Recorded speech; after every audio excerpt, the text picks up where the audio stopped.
오늘 여러분들과 함께 나누실 말씀의 제목은 하나님의 성품입니다. 앞으로 4주 정도 하나님을 주제로 살펴볼 예정입니다. 신론이라고도 하는데요. 하나님이 어떠한 분인지, 우리가 하나님을 어떻게 알고 인식해야 하는지에 관해서 나누게 될 것입니다. 오늘은 그 첫 번째, 바로 하나님의 성품에 관한 이야기입니다. 우리 사랑하는 한명신앙 공동체 여러분 하나님 하면 무엇이 먼저 떠오르십니까? 하나님 하면 뭔가 좀 신령해야 될 것 같고, 푸른 하늘과 막 솜사탕 같은 그런 구름의 이미지, 그곳에 하나님이 있지 않을까? 또 혹시 무섭거나 두려움을 느끼시는 분은 안 계시는지요? 하나님 참 위대하시고 전능하시고 눈에 보이지 않지만 어딘가 계시는 분. 이제 우리는 하나님을 올바르게 알아야 합니다. 그래야 우리가 믿는 하나님은 어떠한 분인지 또 다른 이들에게 소개할 수 있을 테니까요. 자, 그럼 가장 먼저 하나님의 존재에 대해서 살펴봅시다. 하나님, 과연 하나님은 존재하시는가? 우리는 하나님이 당연히 계신다는 것을 알고 있고 또 믿고 있습니다. 더욱이 우리 한명교회 성도님들이라면 더욱 확실히 알고 있어야 합니다. 우리가 이렇게 모여 예배하고 교제하고 공동체를 이루는 목적이 무엇입니까? 창조주 여호와 하나님 한 분만을 모시며 경배하기 위해서입니다. 자, 그럼 하나님의 존재를 알아보려면 가장 먼저 어떻게 해야 할까요? 성경에서의 하나님의 존재를 찾아봐야 합니다. 왜 그럴까요? 성경이 하나님의 말씀이기 때문입니다. 성경은 하나님의 숨결이 담긴 하나님의 말씀입니다. 따라서 우리가 하나님을 바르게 알려면 성경에서 찾아야 합니다. 성경은 하나님이 존재하시는가? 라는 질문에 무엇이라 답할까요? 성경은요, 하나님의 존재를 증명하는 것이 아니라 선언하고 있습니다. 성경에서 말하는 것은 분명합니다. 성경에서 이런저런 이유로 하나님이 존재하십니다. 여기는 이렇게 나왔고요, 저기는 이렇게 나왔습니다. 그래서 이걸 종합해서 볼 때 하나님이 존재하십니다 라는 증명을 하는 게 아니에요. 성경에서는 그냥 하나님을 선언합니다. 선포합니다. 태초에 하나님이 천지를 창조하시니라. 여기서부터 끝났습니다. 성경은 하나님의 존재를 전제로 하고 있습니다. 성경 어느 곳에서든지 하나님을 증명하는 것이 아니라 하나님의 존재를 선언합니다. 하나님은 존재하신다. 이것은 우리에게 매우 중요한 사실입니다. 최고의 권위인 성경이 하나님의 존재를 전제로 하고 있다는 것은 우리가 성경을 통해서, 이 성경을 통해서 하나님을 알 수 있다는 근거이기도 합니다. 우리는 성경을 통해 하나님을 알고 배울 수 있습니다. 따라서 우리는 그 무엇보다도 하나님이 어떠한 분인지 하나님에 대해서 먼저 알아야 합니다.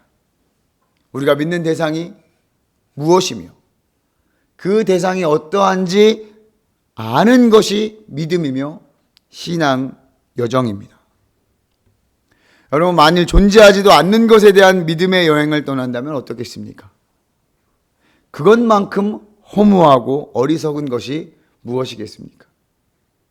그에 반해 우리 여호와 하나님은 존재 자체가 분명하니 얼마나 재미있고 설레는 믿음의 여행이겠습니까? 게다가 우리 한명신앙 공동체가 같이 떠나니 이보다 더할 나위가 어디 있겠습니까? 분명히 하나님은 우리에게 자기 자신을 계시하셨습니다. 하나님이 창조하신 천지 만물과 역사를 통해서 하나님은 자신을 드러내 보이셨습니다. 때로는 알아들을 수 있는 사람의 언어로, 사람을 통해, 때로는 꿈과 환상을 통해 하나님을 계시하셨습니다. 그리고 가장 확실하게 이 성경을 통해서 그가 하신 말씀과 일하심을 기록하여 자기 스스로 보여주셨습니다. 얼마나 감사한 일입니까?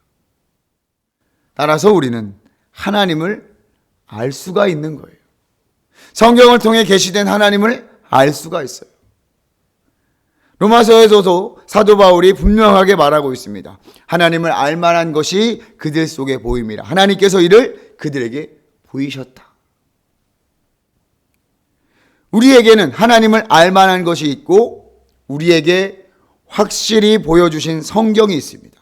그렇기 때문에 우리는 하나님을 알 수가 있습니다. 그런데 우리가 한 가지 염두에 두어야 할 것이 있습니다.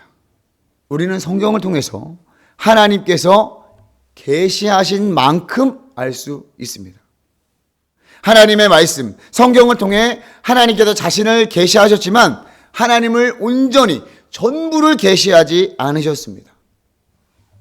하나님께서는 성경을 통해 하나님의 구원의 경륜, 하나님께서 이루시고자 하는 구원의 목적을 기록하셨습니다. 그리고 그 구원받은 자들이 어떻게 살아가야 하는지를 기록하셨단 말이에요. 그 가운데 하나님 본인에 관한 것이 드러나기도 하지만 드러내신 것이 모두 전부가 아니라는 거예요. 100% 하나님을 다 이 성경에 나타내셨다? 그것은 아니라는 거예요. 따라서 우리는 하나님을 온전히 다 알 수는 없어요. 100% 하나님을 다 알 수가 없어요. 왜요? 하나님이 다 계시하시지 않았기 때문이죠. 하나님께서 드러내시지 않은 것을 우리가 알 방법이 없습니다. 아우구스티누스는 이런 말을 했다고 합니다. 당신이 이해할 수 있다면 그분은 이미 하나님이 아니다. 완전하고 무한하신 하나님을 불완전하고 유한한 인간이 어떻게 다 이해할 수 있겠습니까? 그것은 마치 우리 주머니에 이 지구를 담고자 하는 것과 같을 것입니다. 그런데 소망이 있습니다. 기쁨이 있습니다. 분명한 것은 우리가 하나님을 다 알 수는 없지만 하나님을 참되게 알 수가 있습니다. 하나님께서 우리에게 계시하여서 우리가 알고 있는 우리에게 알려주신 하나님의 모습과 성품, 하나님께서 원하시는 일들, 그런 것들을 통해 우리는 하나님의 모습과 하나님의 성품을 참되게 제대로 알 수 있는 거예요. 그러니까 우리가 하나님을 정의할 수는 없지만 하나님이 무한대니까. 근데 하나님은 이만큼을 우리에게 보여주셨다면 우리는 이만큼을 온전히 참되게 이만큼은 알 수 있다는 얘기예요. 예레미야 선지자는 이렇게 말했습니다. 나 여호와가 말한다. 지혜 있는 사람은 자기 지혜를 자랑하지 말아라. 용사는 자기 힘을 자랑하지 말아라. 부자는 자기의 재산을 자랑하지 말아라. 오직 자랑하고 싶은 사람은 이것을 자랑하라. 나를 아는 것과 하나님을 아는 것과 나 주가 긍휼과 공평과 공의를 세상에 실현하는 하나님인 것과 내가 이런 일 하기를 좋아한다는 것을 깨달아 알만한 지혜를 가지게 되었음을 자랑하여라. 나 주 여호와의 말이다. 아멘. 우리가 자랑할 만한 것이 무엇이 있겠습니까? 우리의 지혜, 힘, 재산, 이러한 것들이 자랑할 거리가 아니라 여호와 하나님을 아는 것. 그 하나님께서 긍휼과 공평과 공의를 세상에 실현하는 분이라는 것. 그리고 그런 일, 즉 공평과 긍휼과 공의를 세상에 실현하는 것을 좋아하는 분이라는 것을 아는 지혜를 내가 가지게 된 것을 자랑하라. 내가 하나님을 알게 됐어. 내가 하나님이 어떤 분이신지를 알게 됐어. 이것을 자랑하라는 거예요. 하나님을 아는 지혜가 저와 여러분들에게 허락된 것입니다. 사랑하는 한명신앙 공동체 여러분, 여호와 하나님을 알기 원하십니까? 삼위일체 창조주 여호와를 아는 것을 여러분 즐겨 하시겠습니까? 하나님의 놀라운 은혜는 우리가 그 하나님을 알 수 있다는 거예요. 어떻게 알게 됩니까? 계속해서 반복하지만 하나님께서 나타내신 계시의 말씀을 통해서 우리는 알아갈 수 있습니다. 말씀을 통해 우리는 하나님에 대해서 모두 알 수 없지만 그럼에도 불구하고 우리는 하나님을 알 수가 있습니다. 우리의 목표는 하나님 자신을 아는 것입니다. 그러나 이 세상과 마귀는 우리가 하나님을 알아가는 것을 방해해요. 하나님을 아는 것보다 다른 것을 집중하게 만들어요. 예를 들면 마치 이런 것과 같습니다. 선물 주는 사람에게 관심을 두는 게 아니라 선물에만 관심을 두게 하는 거예요. 하나님께서 하신 일, 베푸신 은혜를 통해서 하나님을 경험하는 것이 아니라 결과, 또 은혜, 때로는 은사, 이런 것만 몰두하게 하는 거예요. 그렇게 되면 어떻게 됩니까? 때로는 하나님을 오해하며 낙심케 된단 말이에요. 이러한 방해 가운데 우리가 하나님을 바로 알기 위해서는 올바른 성경의 교육과 또 서로의 교제를 통해서 서로 점검해야 할 것입니다. 그래서 우리가 함께 교리 공부를 한다는 것은 매우 중요한 일입니다. 서로 점검하며 나누고 풍성하게 하나님을 알 수가 있는 것입니다. 할렐루야. 자, 정리하면 이렇습니다. 우리의 목표는 이거예요. 하나님을 아는 것. 성경은 하나님의 존재를 증명하는 것이 아니라 하나님을 선포해요. 하나님의 존재를 전제로 하고 있습니다. 따라서 우리는 이 성경을 통해서 하나님을 알 수가 있습니다. 하나님을 온전히 다 아는 것은 불가능하나 하나님께서 계시한 만큼 하나님을 알 수가 있으며 그 계시하신 하나님을 우리는 참되게 알 수 있습니다. 무엇을 통해서요? 성경을 통해서. 그리고 성령님의 도우심을 통해서. 자, 그럼 오늘 살펴볼 하나님의 성품은 어떤 것들이 있을까요? 오늘은 하나님께서만 소유하신 성품, 즉 하나님의 고유의 속성에 관해서 이야기를 나누고자 합니다. 말씀을 준비하면서 어쩌면 우리가 이거는 우리가 조금은 쉽게 받아들여질 수도 있겠다라는 생각을 했어요. 왜요? 하나님 하면 먼저 떠오르는 그런 성품들이기 때문에 그래요. 신의 성품, 하나님의 성품, 하나님의 고유한 속성 첫 번째는 하나님은 스스로 계신 분이라는 것입니다. 이것을 조금 어려운 말로 하나님의 자존성이라고 합니다. 한자로 그냥 쓴 것뿐이에요. 스스로 존재하신다. 대표적인 성경 구절입니다. 하나님께서 모세를 만나셨을 때 직접 말씀하셨죠. 하나님이 모세에게 이르시되 나는 스스로 있는 자이니라. 또 이르시되 너는 이스라엘 자손에게 이같이 이르기를 스스로 있는 자가 나를 너희에게 보내셨다 하라. 하나님은 모세에게 자신을 드러냈을 때에 나는 스스로 있는 자다라고 말씀을 하셨어요. 하나님께서 말씀하신 그대로입니다. 하나님께서는 스스로 계신 분이에요. 이것을 좀 더 구체화하면 하나님의 존재나 본성에 있어서 피조물에게 의존하지 않는다라는 거예요. 하나님이 다른 무엇인가에 의해서 창조되었거나 또는 무엇인가에 의해서 존재하게 된 것이 아니라는 거예요. 하나님은 그냥 스스로 있는 거예요. 우리는 부모님 밑에서 있어야 우리가 태어날 수 있는 거잖아요. 하나님은 그렇지 않다는 거예요. 그리고 그가 창조하신 피조물들, 즉 인간이나 다른 동물이나 자연에 의지하지 않고 그냥 스스로 계신 분 하나님입니다. 사도행전 17장 24절과 25절에서 사도 바울이 아테네 사람들에게 이렇게 하나님에 관해서 설명합니다. 여러분 종교심이 굉장히 많군요. 여러 신들을 여러분 모시는 거 봤습니다. 그 중에 이름 모를 신을 위해서 예배하는 것도 저는 봤습니다.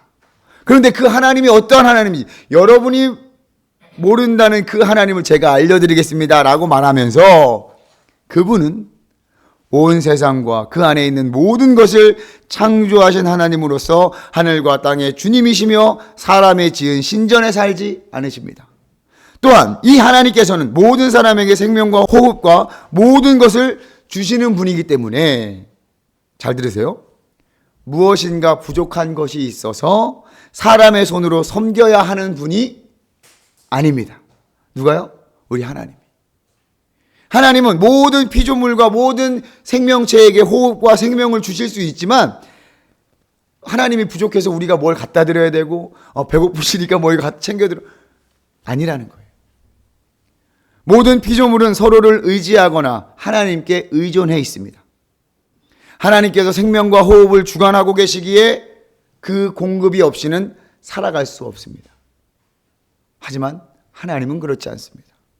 우리 인간들이 무엇을 해야 하나님이 살아간다거나 기뻐하신다거나 필요로 하지 않으신다는 거예요.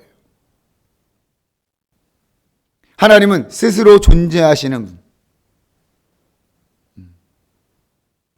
그럼 우리 피조물들이 필요 없지 않은가? 왜 창조하셨어? 스스로 잘 계실 수 있는 분인데 라고 생각하실 수도 있을 것입니다. 하나님께서 피조물, 이 자연과 이 세계 그리고 우리를 창조하신 것은 하나님 자신을 영화롭게 하기 위해서입니다. 하나님께서는 우리를 필요로 하지 않으시지만 우리를 기뻐하고 우리가 그분의 마음의 기쁨을 가져다 주도록 선택을 하셨어요. 믿으십니까? 이것이 놀라운 하나님의 은혜입니다. 얼마나 기쁘고 감사한 일입니까? 그러니 우리가 하나님을 더 잘 알고 하나님을 우리 또한 기뻐해야 하는 것입니다. 하나님은 우리를 기뻐하세요. 우리를 창조하시고 너무 기뻐하셨어요. 마찬가지입니다. 우리도 그 은혜를 우리가 알면, 하나님을 알면 우리도 하나님을 기뻐해야 하는 거예요. 또한 스스로 있는 그 하나님은 변하지 않으시는 분이십니다. 하나님의 불변성입니다. 항상 동일합니다. 신실합니다. 한결같으십니다. 야고보는 이렇게 말했습니다. 그는 변함도 없으시고 회전하는 그림자도 없으시다. 그는 변함이 없으시다. 하나님이 변함이 없다는 것은 하나님의 존재와 그 하나님의 완전함, 하나님의 그 목적과 약속에 있어서 변하지 않으신다는 의미입니다. 즉, 하나님께서는 우리가 상상할 수 있는 모든 측면에서 불변하신다는 것이 아니라 성경 자체가 확증하는 측면에서 불변하신다는 거예요. 좀 어려우십니까? 자, 그런데 우리가 성경을 읽다 보면 하나님의 마음이 바뀌거나 계획을 변경하는 일들이 보여진단 말이에요. 그래서 종종 하나님은 변덕쟁이라고 이야기하는 사람들이 있죠. 우리가 분명히 알아야 할 것은 하나님과 인간 관계는 변화될 수 있는 거예요. 이 말은 하나님의 존재와 성품, 인격, 하나님의 목적과 약속에는 결코 변함이 없으시다는 것이지 우리와 관계 속에서 하나님이 변하지 않는다는 의미는 아닙니다. 자, 요엘서에서 하나님께서는 선지자를 통해서 이렇게 선포합니다. 그는 은혜로우시며 자비로우시며 노하기를 더디하시며 인애가 크시사 뜻을 돌이켜 재앙을 내리지 아니하시나니. 즉 하나님께 회개하는 자를 하나님께서 용서하시고 회복하신다는 것은 변하지 않는다 라고 이야기할 수 있는 거예요. 우리가 죄에 놓였을 때 하나님은 심판과 재앙을 우리에게 준비해 놓으셨다가도 우리가 회개하고 돌이키면 그 심판과 재앙을 충분히 돌이키실 수 있으십니다. 이러한 명확한 하나님의 성품이 변함이 없으시다는 거예요. 이것은 굉장히 우리에게 큰 은혜가 되는 것입니다. 이 하나님의 불변성은 얼마나 큰 은혜와 소망이 됩니까? 만일 하나님이 정말 변덕쟁이시라면 우리가 하나님을 신뢰할 수 있을까요? 어느 장단에 맞추냐고. 성경에 나타나신 하나님의 성품들, 우리를 향한 하나님의 계획과 뜻은 변하지 않으므로 우리가 소망하고 바라고 하나님께 나아갈 수 있는, 하나님을 소망할 수 있는 우리 하나님이 된다는 거예요. 우리 하나님은 변함이 없으십니다. 아멘. 그렇게 하나님은 영원히 변하시지 않는 영원한 분이십니다. 하나님은 영원하신 분이에요. 제한이 없으십니다. 무한하세요. 하나님의 존재에 있어서 시작과 끝이 없으며 모든 시간을 똑같이 생생하게 보실 수 있으며 시간 속에서 사건을 보시거나 또 그 가운데서 행하시는 분이 우리 하나님입니다. 이것도 하나님께만 있는 하나님 고유의 속성이죠. 느헤미야서에서 하나님을 이렇게 고백합니다. 느헤미야 9장 5절인데요. 또 레위 사람 예수아와 간미엘과 바니와 하삽느야와 세레베아와 호디야와 스바냐와 부다히야는 이르기를 너희 무리는 마땅히 일어나 영원부터 영원까지 계신 너희 하나님 여호와를 송축할지어다. 주여 주의 영화로운 이름을 송축하올 것은 주의 이름이 존귀하여 모든 송축이나 찬양에 뛰어남이니이다. 아멘. 시편 기자는 또 이렇게 이야기합니다. 산이 생기기 전 땅과 세계도 주께서 조성하시기 전 곧 영원부터 영원까지 주는 하나님이시니이다. 하나님께서는 시작도 없이 시간에 영향을 받지 않고 항상 존재하십니다. 그래서 하나님은 어떠한 방식으로든지 항상 현존하고 계시는 거예요. 하나님 앞에서는 모든 시간은 언제나 현재와 같은 거예요. 하나님 앞에서는, 하나님께는 우리의 기나긴 역사라 할지라도 찰나의 시간과 같으며 어떠한 그 찰나의 시간 또한 영원히 계속되는 것처럼 하나님이 계시다는 거예요. 따라서 하나님께서는 과거와 현재와 미래의 모든 사건을 똑같이 생생하게 보고 계시다는 거예요. 이게 하나님의 영원성입니다. 성경은 이 시간의 흐름을 따라 자기 백성을 구원하시기 위해 시간의 흐름을 따라 행동하신 하나님의 기록이라고 할 수 있어요. 하나님께서는 시간 안에서 사건을 보시며 시간 안에서 행동하셨어요. 영원하신 하나님이 이 시간을 창조하셨고 이 시간 안에서 이 시간을 주관하시는 분이십니다. 영원하신 하나님. 할렐루야. 그래서 우리는 영원하신 하나님께 영원히 소망을 둘 수 있는 것입니다. 이 영원함, 이 놀라운 하나님의 이 성품은 시간에만 적용되는 것이 아닙니다. 하나님은 어디에나 계시며 함께 하시는 분이십니다. 이거를 편재성이라고 부릅니다. 하나님께서 무한하신 것은 시간은 물론 공간에서까지도 마찬가지입니다. 하나님은 온전한 존재로서 우주의 모든 지점에 임재하세요. 그리고 그 안에서 그에 맞게 행동하세요. 예레미야 선지자에게 하나님께서 말씀하셨습니다. 내가 가까운 곳에 계신 하나님이고 먼 곳에 계신 하나님은 아니더냐? 나 여호와의 말이다. 사람이 아무리 숨어도 나를 피할 수는 없다. 나는 하늘과 땅, 그 어느 곳에나 있다. 나 여호와의 말이다. 아멘. 하나님께서는 우리가 존재하는 곳에는 물론 하나님이 창조하신 모든 곳에서 존재하실 수 있으신 분이에요. 그것도 동시에. 하지만 여기서 분명히 해야 할 것은 하나님께서는 창조 세계의 모든 곳에 계시지만 창조 세계와는 분명하게 구별된다는 거예요. 하나님께서 모든 곳에 계신다고 해서 모든 것이 신이라거나 또는 신은 존재하는 모든 것이라고 주장하는 범신론, 이게 바로 범신론이에요. 범신론은 모든 것이 신이라거나 신은 존재하는 모든 것이라고 주장하는 것이 범신론인데 범신론과는 구별되어야 되는 거예요. 하나님은 모든 곳에 계실 수 있지만 그 창조 세계와는 분명히 구별돼요. 하나님께서는 그가 창조하신 모든 곳에 완전한 존재로 완벽히 구별되어서 임재하시며 그가 행하실 일들을 독립적으로 하실 수 있으신 분입니다. 때론 하나님을 책망하시기도 하고 벌하실 수도 있고 또 축복을 주시거나 또 약속을 주실 수 있으세요. 우리가 하나님을 피해 어디로 갈 수 있겠습니까? 우리가 하나님을 피해 도망갈 수 있다는 생각은 정말 큰 오산입니다. 오히려 하나님께로 피하는 것이 가장 현명하고 지혜로운 것이죠. 사랑하는 한명 신앙 공동체 여러분, 하나님께서는 지금도 우리와 함께 하십니다. 믿으십니까? 아멘.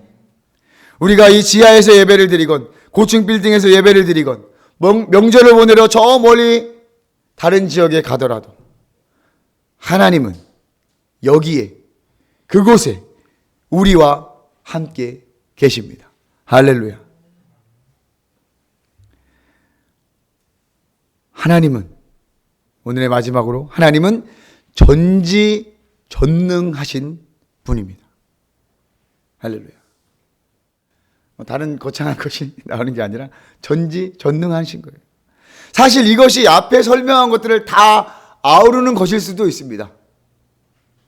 전지전능하신 분이기에 모든 것을 할 수 있으며 알고 계시니 우리의 과거와 현재 미래도 하시며 언제 어디서든지 능력을 베푸실 수 있는 완전한 여호와 하나님입니다. 할렐루야.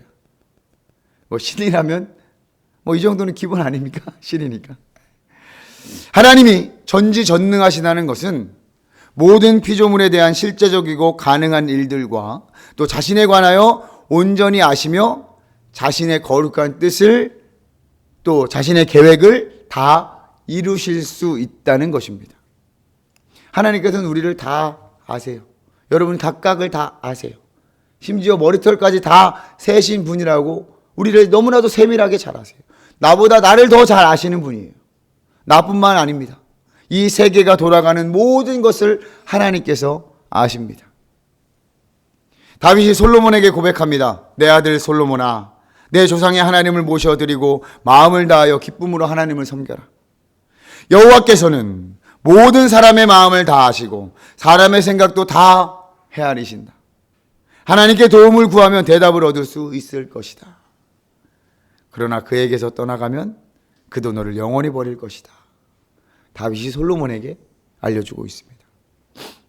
우리가 의지할 분 누구시겠습니까? 전지전능하신 여호와 하나님입니다. 하나님께 능치 못할 일이 없으십니다. 할렐루야. 자, 여기서 단 우리가 한 가지 기억할 것은 하나님께서 이 측량할 수 없는 무한한 능력을 지니셨지만 하나님께서는 그분의 뜻 가운데 스스로 이 전능하심을 제한하기도 하신다는 겁니다. 하나님은 자신의 성품과 모순되는 일들은 하실 수 없으세요. 거짓말을 하신다거나 악에게 유혹을 당하신다는 이런 일들은 하나님은 못하세요. 전능하신 하나님이지만 이런 건 못하세요. 우리의 기도가 내가 원하는 대로 응답되지 않았거나 내가 이해할 수 없는 고통과 어려움 가운데 하나님이 역사하지 않는 이유는 하나님께서 무능하시기 때문이 아니라 하나님의 지혜가 그것을 인도하도록 통제하고 있기 때문입니다. 하나님은 이 지혜에서도 무한하신 하나님이세요. 그래서 우리에게 때로는 침묵하시기도 하시고 때로는 기다리게 하시기도 하시고 때로는 놀라운 은혜로 정말 어떻게 이렇게 되나 할 정도로 열어주시는 하나님이신 거예요. 그렇게 결론적으로 우리는 하나님을 잘 알아야 합니다. 하나님의 성품과 속성을 우리는 잘 알아야 합니다. 그래야 하나님을 우리는 참되게 예배할 수 있습니다. 하나님은 영이시니 예배하는 자가 영과 진리로 예배할지니라. 영이신 하나님께 우리가 영과 진리로 예배해야 하는 이유는 무엇입니까? 우리가 하나님을 알고 그 성품에 참여할 수 있기 때문입니다. 하나님의 계시를 통해서 하나님을 나타내셨기 때문에 가능한 일입니다. 하나님을 예배하는 법, 하나님을 섬기는 법을 하나님이 계시된 성경을 통해 배울 수 있기에 우리는 하나님께 참된 예배를 드릴 수 있습니다. 그렇게 되면 자연스럽게 우리는 하나님의 참된 백성들이 될 수 있는 거예요. 하나님의 통치 아래에서 하나님의 뜻을 이루는 하나님의 백성이 될 수 있습니다. 저와 여러분들이 바로 그 하나님의 백성입니다. 하나님을 온전히 알고 배울 때 우리는 그분의 뜻에 합당한, 그분이 기뻐하는 참된 백성으로 이 땅에서 살아갈 수 있는 것입니다. 이것은 하나님께만 기뻐하시는 것이 아니라 우리도 하나님을 기뻐하는 근원이 될 수 있습니다. 할렐루야. 그리고 우리가 하나님을 아는 것은 우리의 믿음과 비례합니다. 하나님을 알면 알수록 우리의 믿음은 더욱 바르고 견고해져요. 우리의 믿음이 바르고 견고해진다는 말, 굉장히 여러분 설레고 좋은 말 아닙니까? 하나님을 믿는 우리는 하나님 앞에 당당하고 기쁘게 서기를 원합니다. 그렇기 위해서는 우리는 하나님을 잘 알아야 합니다. 우리를 기쁨으로 창조하시고 우리를 택하셔서 그분을 영화롭게 하시는 하나님을 알면 우리의 진정한 모습도 깨닫게 되는 거예요. 하나님을 예배하고 경배하며 그분께 영광 돌리는 삶, 그것이 우리의 목적이며 우리 인생의 기쁨이 될 것입니다. 그렇게 하려면 어떻게 합니까? 우리가 하나님을 알아가야 돼요. 그리고 우리에게 뜻하신 하나님의 계획을 이 땅에 이루어가며 하나님께 영광을 돌리는 귀한 하나님의 백성으로 살아갈 수 있게 됩니다. 설레지 않습니까? 여러분, 희망이 보이지 않습니까? 우리가 하나님을 잘 배우고 하나님을 더 많이 경험하면 우리가 그렇게 된다는 거예요. 앞으로 계속해서 성경에 계시된 하나님을 잘 알아 서로 자랑하고 또 점검하며 하나님을 기뻐하는, 또 하나님께서도 기뻐하시는 한명 신앙 공동체가 되길 주님의 이름으로 축복하며 소망합니다. 할렐루야.